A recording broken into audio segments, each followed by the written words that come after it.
Don't tell me words don't matter. We are 5 days away from fundamentally transforming the United States of America. And the way to make government accountable is make it transparent so that the American people can know exactly what decisions are being made, how they're being made, and whether their interests are being well served. Let me say it as simply as I can. Transparency and the rule of law will be the touchstones of this presidency. In fact, since taking office, this has been the administration that's prosecuted more whistleblowers in 2 years than in the preceding 40 years, that meets with lobbyists across the street from the White House so they don't have to disclose they're meeting with lobbyists, and, this is true, censored nearly 200 pages of internal emails about their efforts to make government more transparent. How weird has this administration's record on transparency gotten? President Obama received an award for transparency Monday. That meeting was completely closed to members of the media. They not only closed the meeting to the media, they didn't even put it on the president's public schedule. I believe that every single American has the right to affordable, accessible health care. But these negotiations will be on C-SPAN. It'll be televised on C-SPAN. It's on C-SPAN. On C-SPAN. On C-SPAN.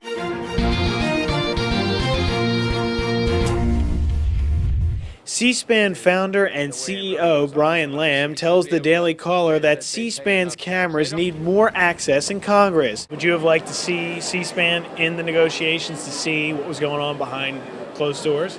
The president said that we're all going to be on C-SPAN. He never asked us. This prompted C-SPAN to send a formal letter to Congress today. They are requesting, once again, full camera access to all of the relevant negotiations to how our health care system will be changed in this country. Brian Lamb, the founder of C-SPAN, is urging Senate Leader Harry Reid and House Speaker Nancy Pelosi, along with the president, to allow the public full access. Okay, just lastly, why can't you answer the C-SPAN question? I did.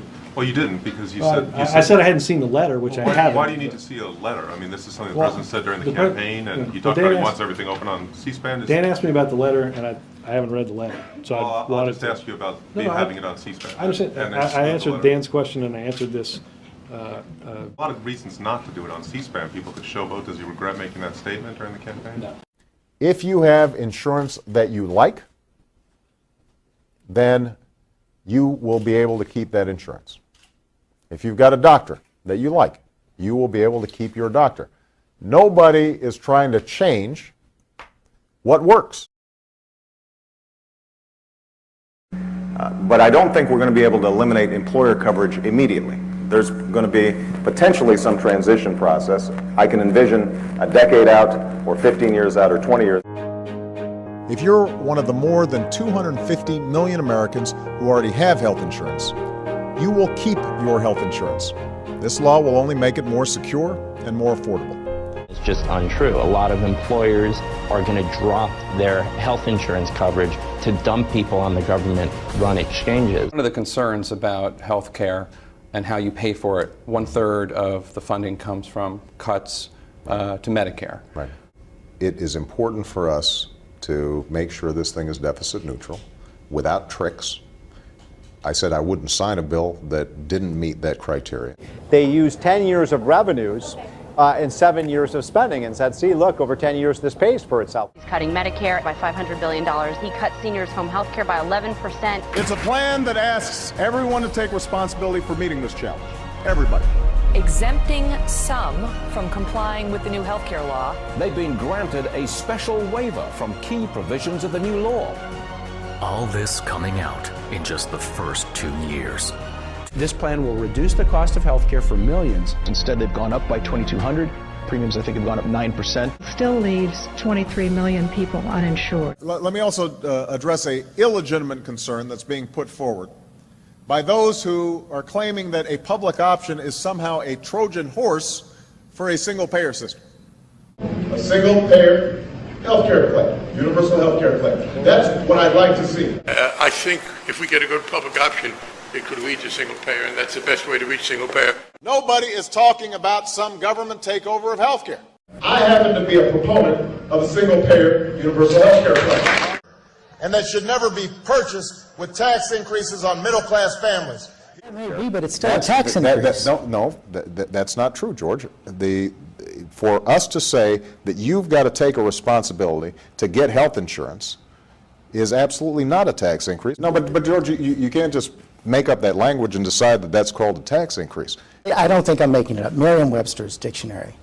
Tax, a charge usually of money imposed by authority on persons or property for public purposes. George, the fact that you looked up Merriam's dictionary, the definition of tax increase, indicates to me that you're stretching a little bit right now. But you reject that it's a tax increase. I absolutely reject that notion. But if Obamacare isn't a tax, why did the president's lawyers tell the Supreme Court it is a tax? If they don't pay the tax, they violated a federal law.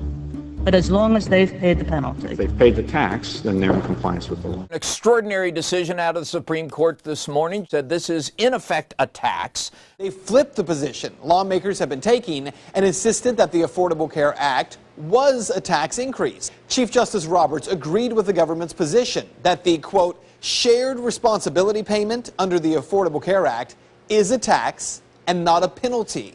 And Obamacare doesn't have just one tax. It has more than 20 Obamacare tax hikes.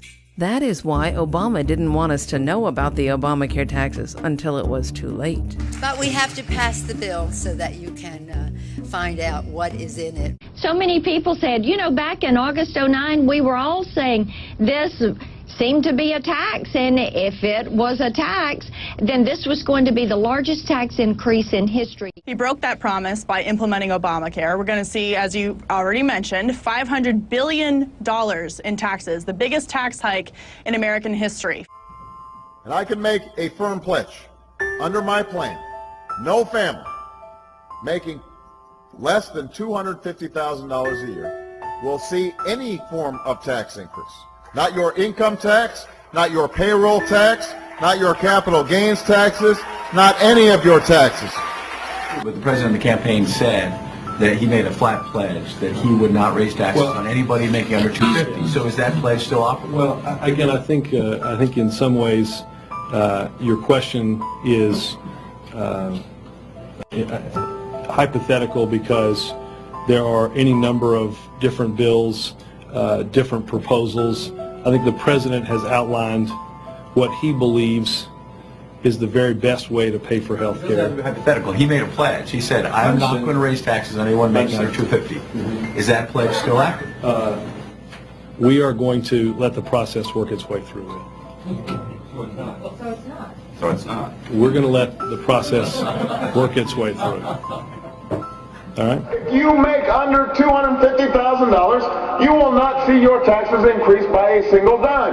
Not your income tax, not your payroll tax, not your capital gains tax. You have, however, said you would favor an increase in the capital gains tax. As a matter of fact, you said on CNBC, and I quote, I certainly would not go above what existed under Bill Clinton, which was 28%. It's now 15%. That's almost a doubling if you went to 28%. But actually, Bill Clinton in 1997 signed legislation that dropped the capital gains tax to 20%, right. And George Bush has taken it down to 15%. Right. And in each instance, when the rate dropped, revenues from the tax increased. The government took in more money. And in the 1980s, when the tax was increased to 28%, the revenues went down. So why raise it at all? Well, Charlie, what I've said is that I would look at raising the capital gains tax for purposes of fairness. I believe that this country succeeds when everyone gets a fair shot, when everyone does their fair share, when everyone plays by the same rules. It means making sure that the biggest corporations pay their fair share in taxes. That's why I've asked Congress to close some of the biggest tax loopholes exploited by some of our most profitable corporations to avoid paying their fair share, or in some cases paying taxes at all.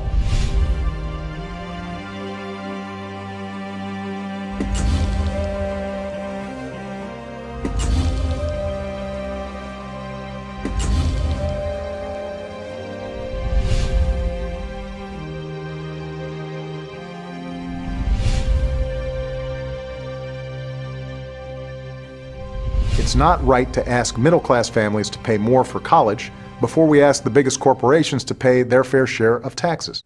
CBS News reports that in January, President Obama named General Electric CEO Jeffrey Immelt to head the President's Council on Jobs and Competitiveness. Obama's choice of Immelt came under scrutiny this past week in the wake of a front-page story in the New York Times, which reported that despite $14.2 billion in worldwide profits, including more than $5 billion from U.S. operations, GE did not owe taxes in 2010. Carney was asked why, if the president wants corporate tax reform, he appointed, quote, to the head of the Competitiveness and Jobs Council a person who is now the poster child for abusing the system to get out of paying taxes. The Recovery Act and our actions to fix the financial system were decisive in starting to turn the economy around. Our economy is stronger. That economic heartbeat is growing stronger.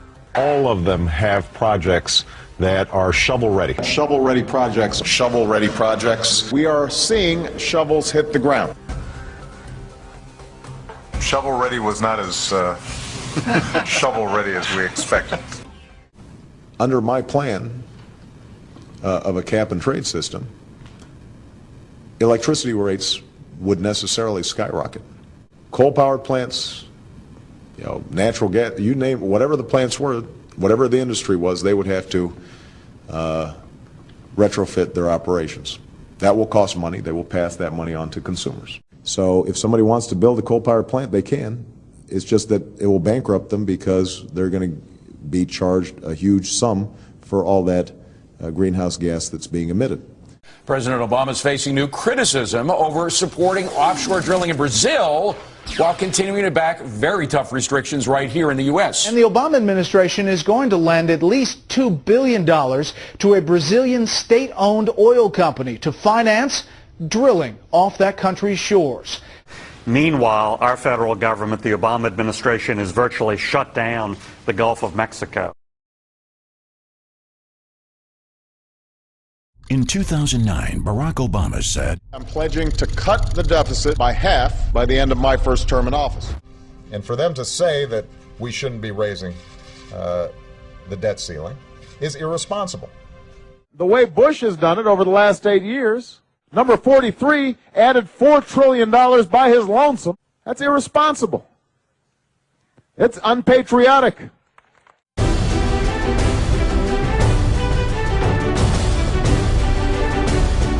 Words matter.